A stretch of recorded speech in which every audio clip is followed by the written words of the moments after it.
Bem-vindos, caros colegas, a mais uma edição do Talk Show Simbox. Portanto, é um derradeiro prazer estar aqui convosco novamente. Já tenho saudades. Fazemos agora uma nova edição de algumas das videoaulas.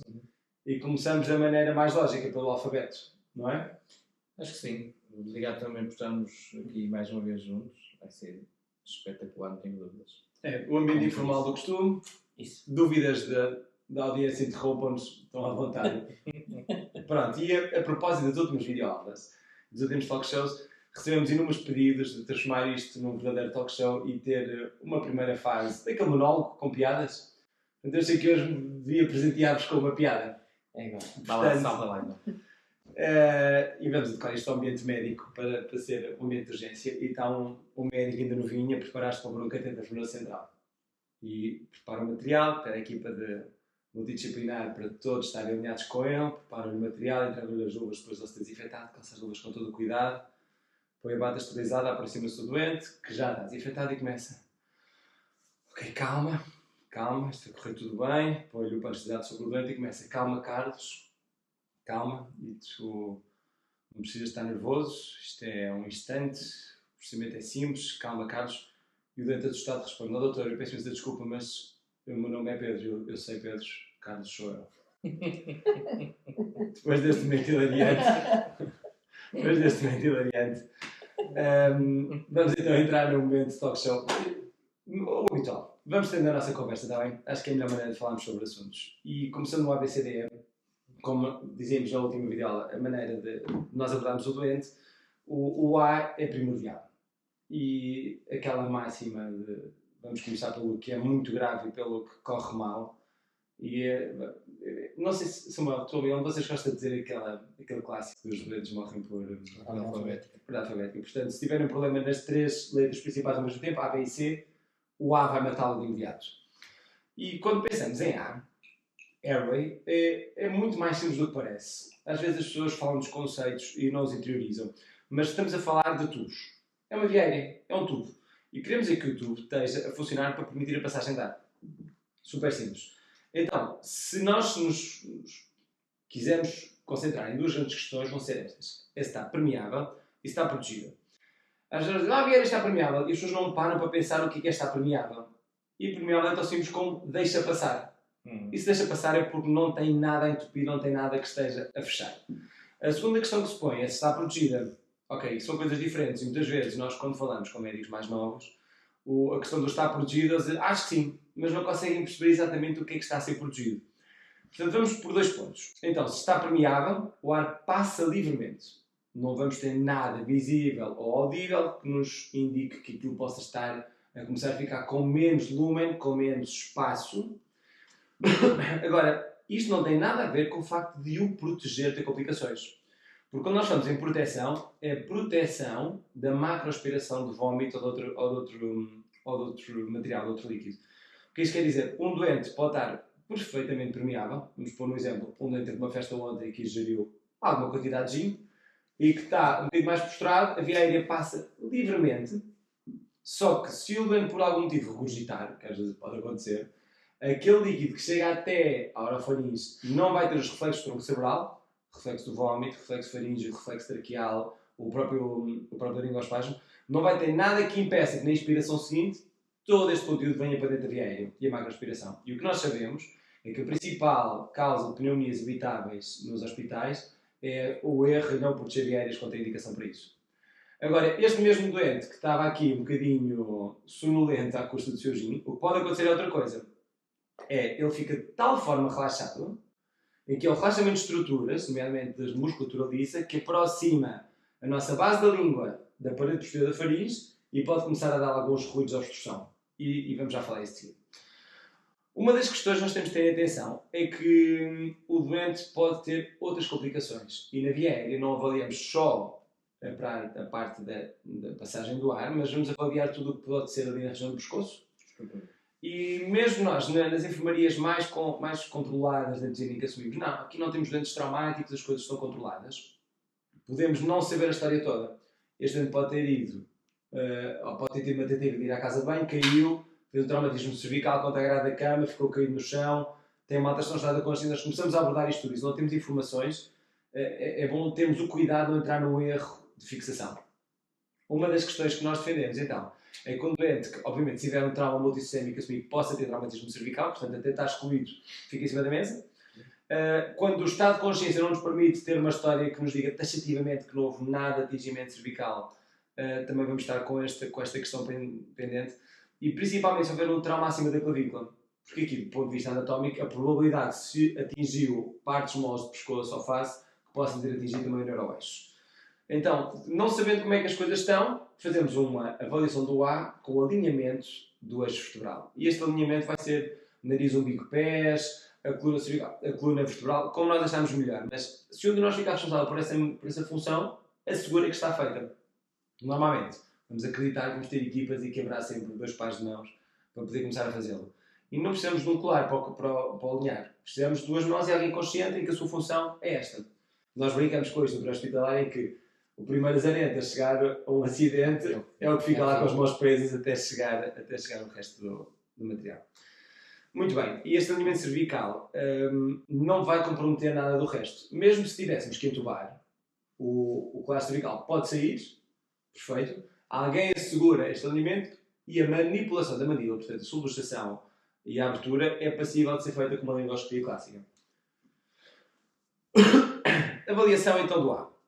Primeira coisa que temos de fazer numa avaliação de um doente é inspecionar. E nós vamos ver se temos alguma deformidade e isto não passa despercebido.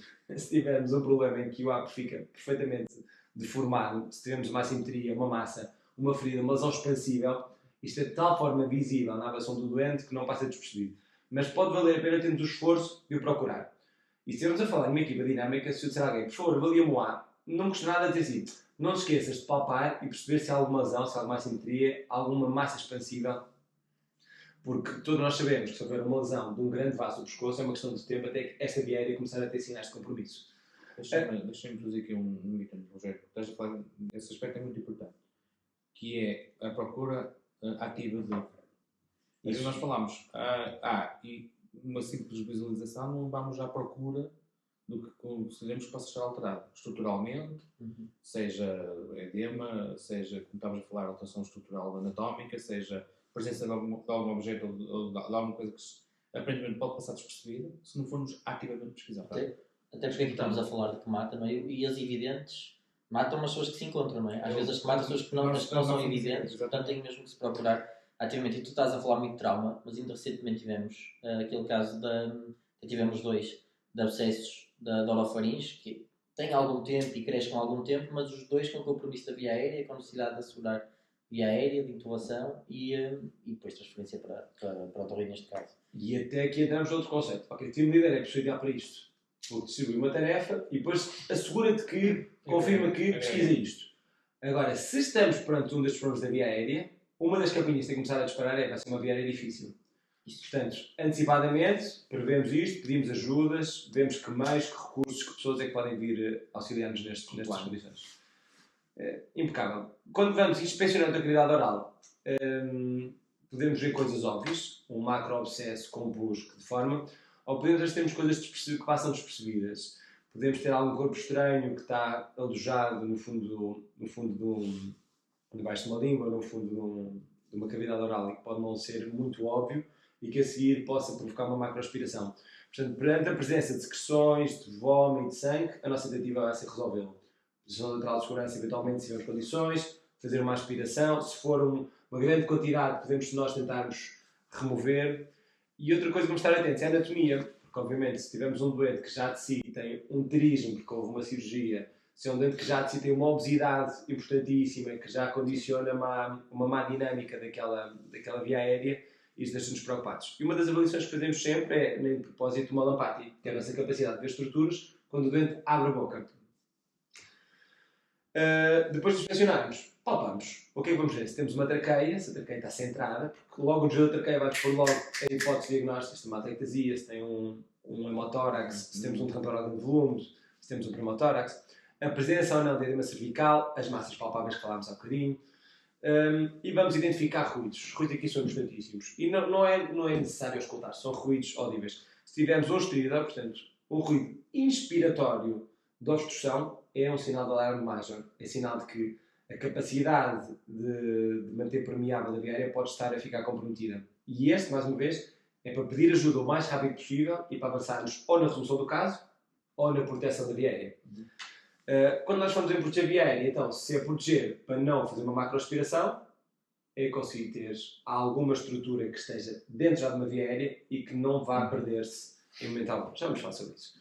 Outros ruídos podem aparecer. O gorgolejo, que eu imito muito bem. Típico do líquido.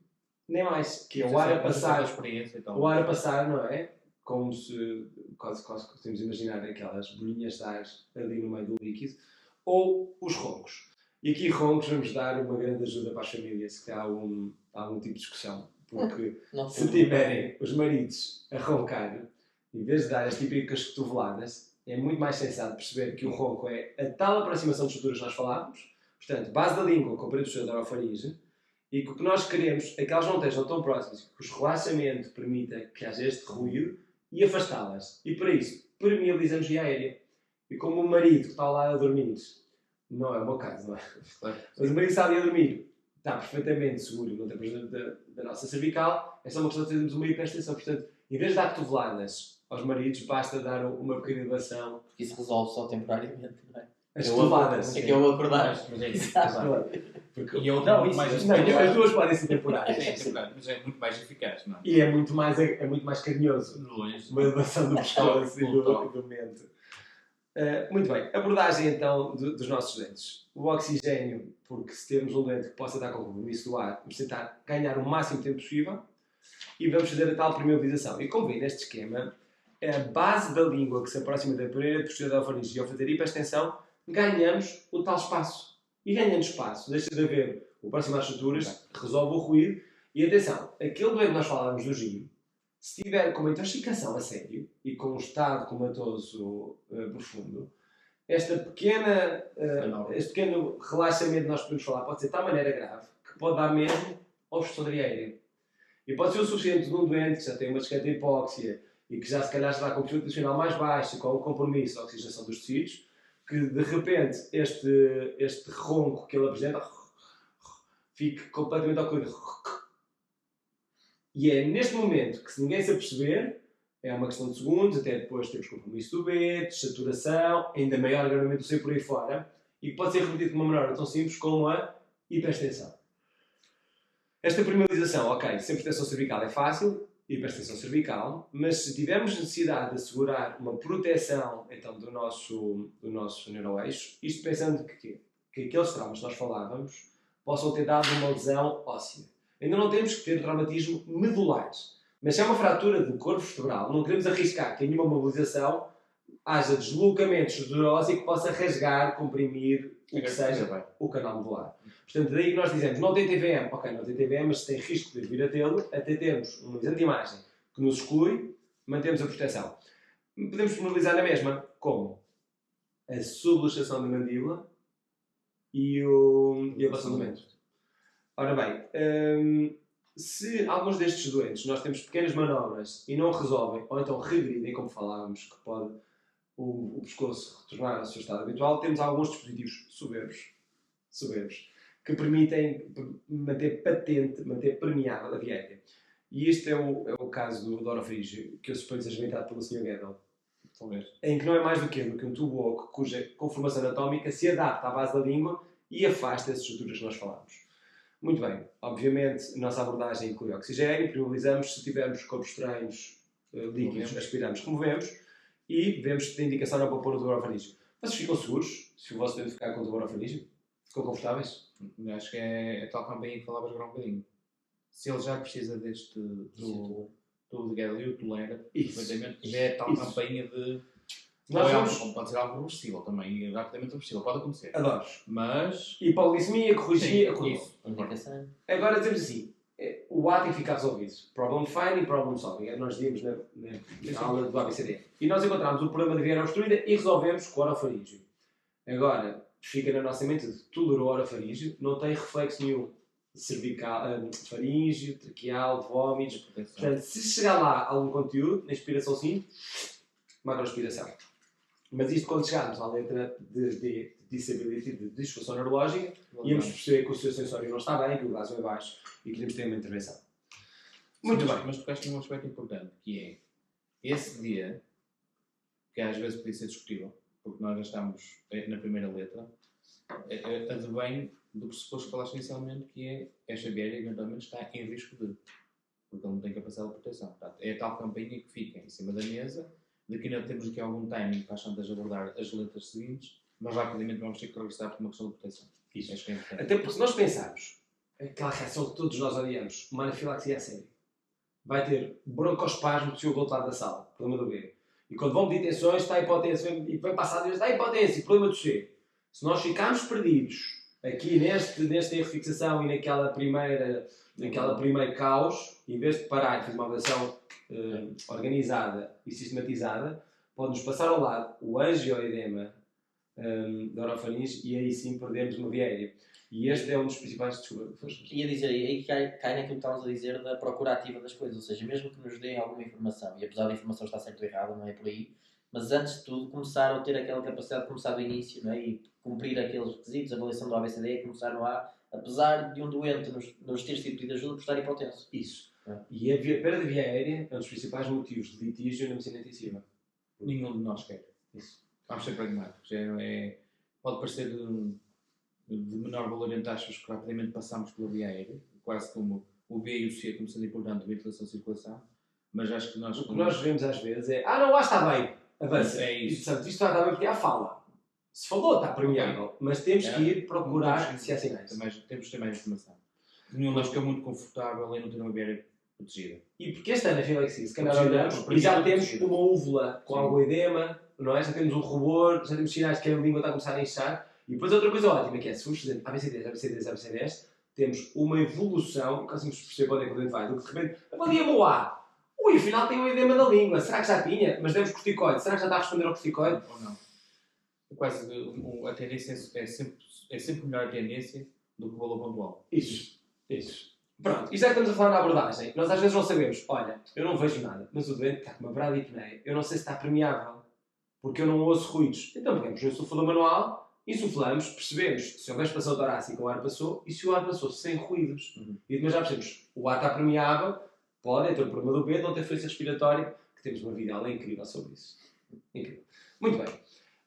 Já fomos falando disto. Na abordagem, se temos que permitir a passagem de ar e não está a ser eficaz, podemos ter que introduzir uma máscara laríngea. E é engraçado porque a evidência diz que em reanimação, quem não seja um perito em via aérea, é esta a solução que tem que ser adotada. Mas se tivermos capacidade para isso, é pôr a via aérea definitiva. Temos que ter aqueles quatro conceitos, que é termos um tubo abaixo de cordas, temos que ter um café insuflado, temos que ter o tubo fixo e ligado a uma fonte O2. E se temos estes 4 conceitos em mente, diminui imenso o risco de pararmos a meio e de repente alguma coisa grave não ter sido feita, porque perder um tubo porque ninguém estava a segurar e não estava fixo é perfeitamente desnecessário. Se nada disto estiver a resolver e o doente não tem uma via aérea permeável, não é para perder tempo. Cricó de emergência. É assustador, é verdade, e ninguém vai para um procedimento deste anime leve, mas estamos a falar de uma situação em que se não intervirmos, o doente vai morrer. O doente que não respira aguenta segundos. Então, quando nós dizíamos que os doentes morrem por ordem alfabética, nós com uma via aérea entupida aguentamos segundos, com o problema do B, o que quiserem, pneumotórax grande, um broncoespasmo grande, um edema, aguentamos minutos, horas, e com o problema do C, teoricamente, aguentaremos horas, porque um mecanismo compensatório chegará até lá. Não estamos a falar de hemorragias sanguíneas. Claro, sempre. Depois no curso, nos cursos temos falado da cricotomia e da cricose. Esse conceito é magistral. Temos que voltar só um bocadinho para refocar. Que é, se estamos perante uma situação em que a evidência nos diz que é para avançar rapidamente, não é para estarmos com muito stand-by. É para avançar mesmo. Isso. Um dos conceitos que perdemos o dinheiro é o conceito do vortex. Nós falamos disso nos cursos e que diz precisamente isso. Tentamos 2 vezes cada uma das técnicas, uma terceira só para um perito, mas de uma tentativa para a outra temos que melhorar qualquer coisa, para não haver aquele... Eu vou conseguir entrar no tal loop de refixação. Muito bem. Avançamos, uma lampate já falámos, que é a correspondência então da nossa capacidade de visualizar estruturas com a boca aberta e a correspondência da laringoscopia. Nós depois vamos dar acesso aos slides para verem com calma. Quando temos que abordar uma via aérea definitiva, portanto uma intubação, é sempre bom pensarmos com calma se vamos ter problemas ou não. Há várias mnemónicas, esta é a minha preferida, é do John Lennon, como manifesto fã dos Beatles, em que é um acrónimo para como é que nós podemos antever que vai correr mal. Nós olhamos e vemos se há alguma deformidade, se há algum corpo estranho, se há alguma limitação física.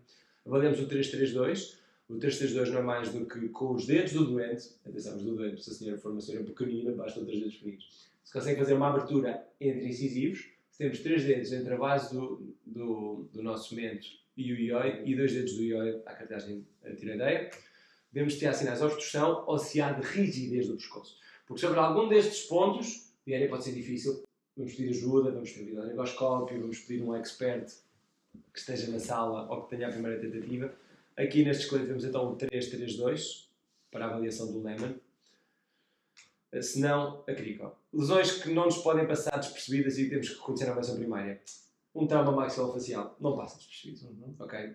O risco de eu começar a sangrar... não está a sangrar, mas o risco iminente de começar a sangrar não vamos corrê-lo. O risco de afundar o estado de consciência e não termos capacidade anatómica de adaptar um insuflador manual e não conseguimos oxigenar por oxigenar. Portanto, não queremos complicações, queremos atuar com serenidade e precocemente. Um trauma penetrante cervical, porque se ainda não sangrou pode começar a sangrar e, como falámos, uma massa pulsátil, uma lesão expansiva no pescoço pode demenciar a via aérea. E um trauma laríngeo. E estes também não passam despercebidos, porque se nós pensamos que um pequeno pneumotórax tem uma fuga, eu sei que estou-me a expandir um bocadinho nos meus 15 minutos, mas vale a pena, estamos mesmo a acabar. Um pneumotórax pequenino tem uma fuga que já nos vai dar chatices. Quando a lesão da via aérea é numa via aérea de grande calibre, a fuga é absolutamente enorme. Não passa despercebido. O enfisema subcutâneo, o desconforto o risco de o ar vai sempre ao sítio de menor pressão. Portanto, temos uma grande saída de ar para a lesão, seja traqueia, seja bronquio principal, em vez de chegar aos alvéolos, é enorme. Portanto, isto vai nos comprometer. Portanto, se conseguimos pôr um tubo abaixo da lesão, asseguramos manter a patência de via aérea. Muito bem, e nestes casos o risco de viagem cirúrgica existe, portanto vamos ter os recursos disponíveis e idealmente um perito que, se não conseguir a intubação, que possa avançar para uma viagem cirúrgica. O que é que também não pode passar despercebido? Um doente que deixa de ter passa a ter uma via aérea obstruída, portanto deixa de estar patente, um angioedema, um corpo estranho ou uma obstrução de via aérea grave. Portanto, óbvio. Portanto, aquelas duas questões que nós falávamos, é que o doente pode ter uma via aérea permeável e não estar protegida. E aqui, se formos... Eu gosto de fazer isto no A. Pode ser controverso. Pode. Mas eu no A avalio um Glasgow. Não custa nada. Vejo o doente a falar comigo, pergunto se está orientado, reparo se os olhos estão abertos e percebo se compro ordens ou começar a localizar. Porque se eu percebo se o A está abaixo, eu sei que vocês não me deixam dizer que é para intubar ainda, porque vão querer acessos, vão querer uma dinâmica para a escolha de fármacos e vamos querer o resto da avaliação do ABCD até chegar lá. Mas se tivermos mãos, eu digo à equipa, alguém prepara material, porque este doente ou recupera rapidamente, hipoglicemia, convulsão, uma hipercapnia, que nós sabemos que a narcose carbónica é resolvível, ou então vamos querer intervir nisto. O doente que ainda não está com Glasgow abaixo do doente, mas está aqui à nossa frente, também me deixa preocupado. Mas nós estamos de acordo. Não penses que estás sozinho neste mundo. Estamos todos alinhados. Por uma questão metodológica que começamos aqui a fazê-lo, que eu acho que faz todo sentido, nós dissecar cada uma das letras, mas na prática do dia a dia, o que acontece muitas vezes é tal campinho que falámos agora um bocadinho. Este doente que tem Glasgow baixo ou a afundar, como nós dizemos na gíria, não me deixa confortável. Portanto, vou acelerar também que as próximas letras, as todas sejam um bocadinho mais rápidas e depois com o tempo reavaliamos e temos que começar rapidamente vamos aqui intubar. Isso. Nós falámos de imensa coisa agora. Para quem está a começar se calhar a ver esta aula do A, acham que era uma coisa mais simples. Parece complexo, não é? Falámos de muitos conceitos que vocês concordam comigo. Vamos estar sempre a trabalhar neles. Até porque o corpo humano é um corpo relativamente simples quando começa a complicar. Acaba sempre naquela eixo cardiovascular e respiratório. Mas achamos que isto tem que ser dito, isto tem que ser explicado. E não, sem constrangimentos, os cursos são para treinar. E a parte boa é que podemos falhar tudo o que quisermos, portanto, em simulação. E o que acontece na Simbox, fica na Simbox. Obrigado a todos. Obrigado.